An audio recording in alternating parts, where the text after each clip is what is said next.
नमस्कार, मैं डॉक्टर प्रियंका खरबंदा हूँ। I am a rheumatologist at Delhi. मेरा क्लिनिक उत्तरी पीतमपुरा में है।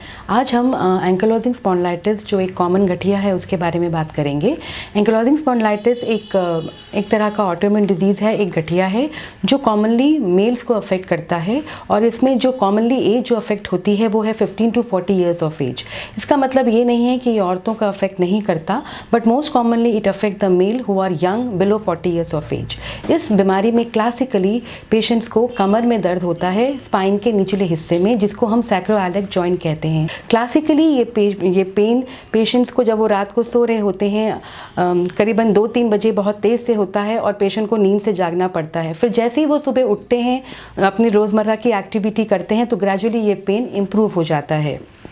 ये पेन स्पाइन के निचले हिस्से में शुरू होता है और फिर धीरे धीरे ऊपर असेंड करता है और फिर हमारी लंबर स्पाइन, डॉर्सल स्पाइन और गर्दन की स्पाइन को अफेक्ट कर सकता है। शुरू में इस बीमारी में सिर्फ दर्द होता है और अकड़पन होता है, लेकिन अगर इसका इलाज ना किया जाए तो ये बीमारी धीरे धीरे हड्डी से हड्डी को जोड़ देती है और जो हमारी स्पाइन है वो फ्यूज़ हो जाती है, जिसको हम बैम्बुइंग स्पाइन कहते हैं।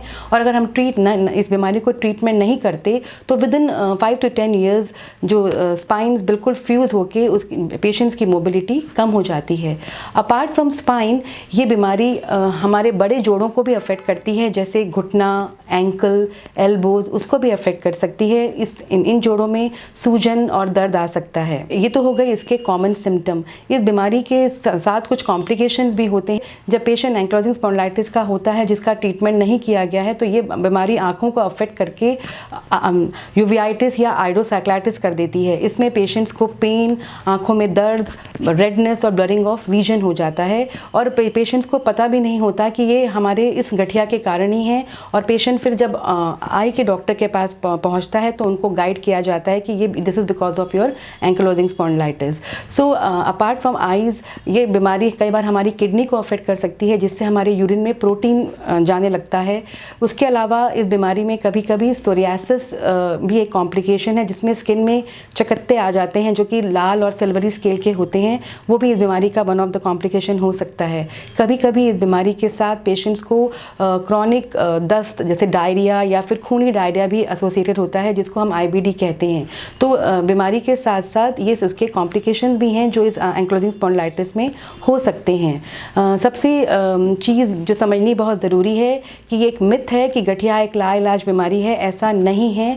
गठिया का आजकल दवाइयों और इंजेक्शन्स के द्वारा इलाज संभव है और बहुत अच्छा इलाज संभव है, जिससे जो मरीज़ है अपनी नॉर्मल लाइफ जी सकता है।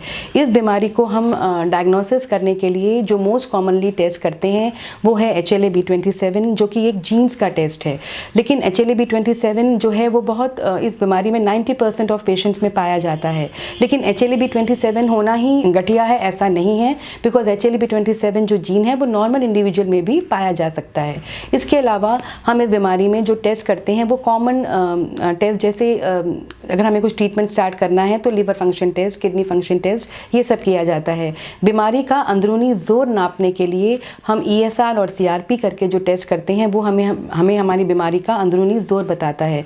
तो और जो हम डायग्नोसिस करने के लिए जिस चीज़ हम एक्सरेज और MRI का भी इस्तेमाल करते हैं, जैसे हम MRI ऑफ SI जॉइंट या एक्सरे ऑफ स्पाइन, ये देखने के लिए कि हमारे जो स्पाइन है या हमारी जो डिजीज़ है वो कितनी आगे बढ़ चुकी है, कहाँ से कहाँ तक स्पाइन फ्यूज़ हो चुका है। तो इन्वेस्टिगेशन के लिए हम ब्लड टेस्ट, HLA-B27 का टेस्ट और कुछ खास तरह के MRI और एक्सरे करते हैं। अब रहा सवाल ट्रीटमेंट का, तो ट्रीटमेंट के लिए इस बीमारी में बहुत अच्छी गोलियां और बहुत अच्छे इंजेक्शन्स अवेलेबल हैं। ये इंजेक्शन्स बहुत ही इफ़ेक्टिव हैं और अगर टाइमली स्टार्ट किया जाए तो ये इंजेक्शन्स गठिया को बिल्कुल रोक देते हैं, कंट्रोल कर देते हैं और जो फ्यूजन की स्टेज है वो नहीं आती है, बशर्ते कि पेशेंट हमारे पास टाइमली आ जाए और ट्रीटमेंट टाइम से शुरू हो जाए। इसमें जो गोलियां हैं वो हम जो है वो कुछ गोलियां हैं जो NSAIDs हैं, जो हम दर्द के लिए देते हैं कि पेशेंट्स को रिलीफ हो, और वो सिम्टोमेटिक ट्रीटमेंट का काम करती हैं। और इसमें जो खास तरह का मेडिसिन है जिसको हम डिजीज़ मॉडिफाइंग एजेंट्स कहते हैं वो स्टार्ट कर देते हैं, जिससे जो हमारी बीमारी है वो कंट्रोल रहे। लेकिन जो आजकल जो नया इलाज है, जो बहुत इफ़ेक्टिव इलाज है जो इस बीमारी में होता है, यूज़ होता है वो है बायोलॉजिकल इंजेक्शंस और स्मॉल मॉलिक्यूल्स। जो बायोलॉजिकल इंजेक्शंस हैं, पहले एक ज़माने में जब आए थे, इंडिया में लॉन्च हुए थे आज से 20 साल पहले, तब बहुत महंगे हुआ करते थे, लेकिन आज ये बहुत सस्ते दामों पे अवेलेबल हैं, जो कि एक आम आदमी भी इसको अफोर्ड कर सकता है। इसमें हमारे पास बहुत सारे ऑप्शंस हैं जो हम पेशेंट की राय लेके जिसको यूज़ किया जा सकता है। इसमें जो वर्जन है वो सबक्यूटेनियस, मतलब चमड़ी में एक सुई की तरह टीका लगाते हैं वो, या फिर आईवी की तरह दे सकते हैं। नया मॉलिक्यूल आजकल हमारे पास अवेलेबल है जिसको हम स्मॉल मॉलिक्यूल्स कहते हैं या जैक इनहिबिटर्स कहते हैं। ये भी आजकल इस गठिया में यूज़ हो रहा है और ट्रायल्स ये शो करती हैं कि अगर इसका भी इस्तेमाल किया जाए तो गठिया, जो एंकाइलोजिंग स्पॉन्डिलाइटिस का गठिया है, उससे रिलीफ हो सकता है। इसमें along with the therapy, physiotherapy का बहुत इंपॉर्टेंट रोल है। पेशेंट को एक्सरसाइज करना बहुत ज़रूरी है जिससे वो इनएक्टिव नहीं रहें और उसके जॉइंट्स मूव होते रहें। The most recommended one is the swimming. अगर आप यंग हैं और आपको स्विमिंग नहीं आती तो प्लीज़ स्विमिंग सीख लीजिए अगर आपको गठिया है ये, बिकॉज जितना आप स्विम करेंगे आपकी इस बीमारी में आपको उतना ही फ़ायदा होगा। अपार्ट फ्रॉम स्विमिंग, जो नॉर्मल योगा आसन या फिर जो स्पाइन की स्ट्रेचिंग और स्ट्रेचिंग एक्सरसाइजेस भी इसमें इस गठिया में करनी बहुत ज़रूरी है। Along with exercise, we recommend that patient have to take a healthy diet. Healthy diet का मतलब है कि जो हम नॉर्मल अच्छा घर का खाना या फिर normal low fat low calories diet, जैसे जब बहुत चिकनाई वाला खाना नहीं खाना होता, पेशेंट्स को फ्रूट्स, वेजिटेबल्स, ये सब हेल्दी डाइट लेनी है जो इस बीमारी को कंट्रोल करती है। इस बीमारी में कोई परहेज़ नहीं है, आप एक नॉर्मल लाइफ जी सकते हैं। ओनली थिंग जो हम कहते हैं इस गठिया में परहेज़ के, को किसी भी गठिया में परहेज़ चाहिए वो है स्मोकिंग का।